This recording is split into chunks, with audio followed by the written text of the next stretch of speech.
Hello everyone, here at OS Reviews. You're watching our unboxing and first impressions look at the Nubia Z17 Lite.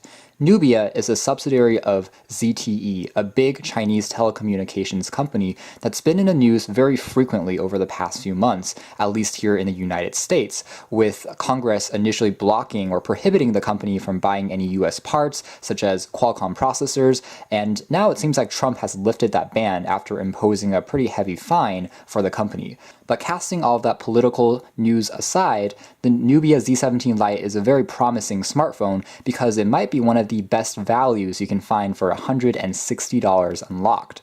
For under 200 bucks, you're getting a phone with a bezel-less edge display. So it's not bezel-less on the top and the bottom, but very thin bezels on the sides. And it has 6 gigs of built-in RAM, complemented with an octa-core Snapdragon 653 processor. This is kind of an unusual processor. It's still a mid-end CPU, but it's not as frequently used as, say, the Snapdragon 625. So it's very interesting in its own right. It also has a dual camera setup with bokeh mode and a 3,200 milliamp hour capacity battery. So the Z17 Lite actually came out about a year ago, and back then the price was a lot higher, so it's definitely not the newest phone on the market, but you can still find it through exporters. I'll leave some links down below. 5.5-inch full HD display. We also have a fingerprint scanner, of course, runs on a pretty heavily skinned version of Android called Neo Vision 7.0, probably based on Nougat, and we have 64 gigs of built-in storage to complement your storage needs. So this is an unlocked quad-band GSM device that supports 4G LTE bands, and we have the phone just right on top here. We'll take a closer look at it in a second. Down below here we have an instruction manual. So the thing that differentiates Nubia from, say, just regular ZTE branded phones is they're trying to have a slightly better design, slightly more artistic looking, and we can see that with the aluminum build, the chamfered gold edges, just some nicer touches. And the phone does use a USB Type-C port, but unfortunately it seems like it doesn't have a headphone port because you have an adapter in the box, and along with a regular Type-C cable for charging the phone up, and it does support quick charging as well. Alright, so let's try turning the phone on and take a closer look at its setup as well as its design. There does seem to be a little bit of power here. Let's peel off the screen protector.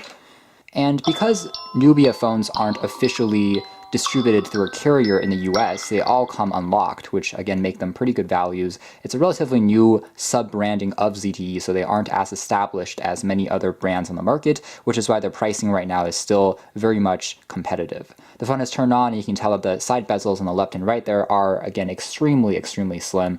A little bit reminiscent of some Sony Xperia phones that are coming out now, have the same type of design, where the glass kind of slopes off at the edges to give you the illusion that there's nothing there at all, and it makes content feel much more immersive. But on the top and bottoms, we have more traditional bezels. In fact, this is still using a regular 16:9 aspect ratio as opposed to the newer 2:1. But because the side bezels are so small, the overall fit and dimensions are quite similar to a new 2:1 aspect ratio phone. On the bottom here, we have what looks like the microphone and speaker combo. We have the Type-C port, and on the very back, we have the gold accented aluminum unibody design, which feels incredibly sleek as well as well refined for a under $200 phone. It has a great heft and premium overall design to it with these gold touches. Again, a little reminiscent of some Sony phones there. We have that dual camera setup along with a dual tone LED flash, the fingerprint scanner, and on the right hand side there's access to a volume rocker and a power on-off switch. The phone does have hardware keys as well, notably a home key and a back key, which are represented by these two touch-sensitive red dots, and they can be customized as well in terms of what you want them to correspond to, whether going back to the previous screen or opening up multitasking. Now let's try the fingerprint scanner and registering a fingerprint. So the placement on the back here is actually pretty comfortable. It does support Google Assistant, of course, and it comes with the Play Store pre-installed, at least in the US version of the phone that we have now with the international ROM. And let's just skip the Assistant right now and just take a quick look at the UI.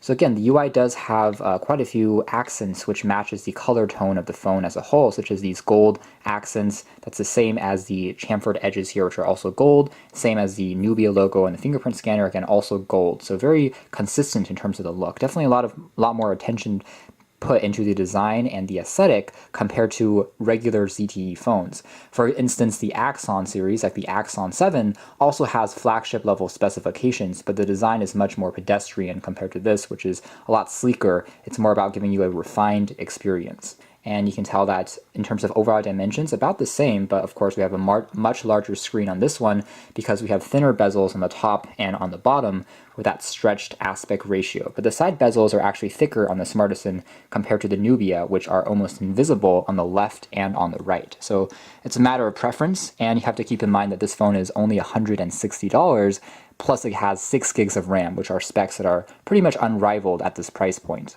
Here's another 5.5-inch phone. This is a Moto Z, and you can see that, again, it has a pretty similar form factor, similar size in terms of bezels as well. Right, so the Nubia UI here, again, pretty unique. We have a lot of software tricks and enhancements that we'll be going over more in depth in the full review and tutorial coming out soon. So just as a quick demo, we can swipe from the edges here. So if you're holding it like this, you can actually swipe with your fingers to go back and forth between open applications in the background. We can also swipe up from the main part on the bottom here to have a split screen view of 2 apps at the same time, which is kind of interesting.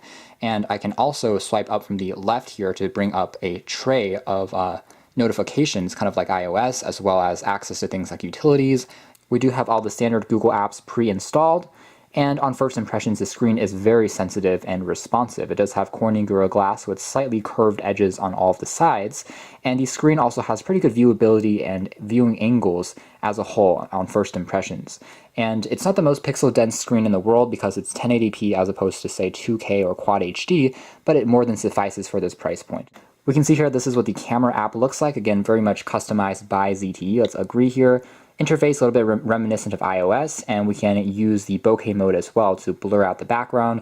A lot of modes to customize and play around with, which is nice. It's a 13 megapixel sensor, so not the highest resolution, but again, there's a secondary lens for depth effect to blur out the background like a DSLR with bokeh. Over here we have quite a few kind of custom tools like a calculator, recorder that have been designed from ZTE. We also have, it seems like, a few preset news apps and a keyboard app, which can be considered as bloatware depending on if you need it or not. And there's also a QR scanning app as well. If we tap on the clock here, you can see that it is slightly different from what stock Android gives us. So ZTE has done a lot of work in terms of making everything seem very customized from the ground up. There is no universal app tray on the bottom, however, so that's not going to be to everyone's tastes.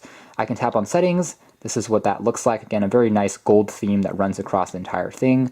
Tapping on About Phone, Nubia UI version 5.0, octa-core processor, 64 gigs of RAM, and currently running on Android 7.0 Nougat. So a little bit outdated, but it can still run any of the programs from the Play Store and install those without any issues at all. Again, 6 gigs of RAM, I expect multitasking to be quite smooth on this phone.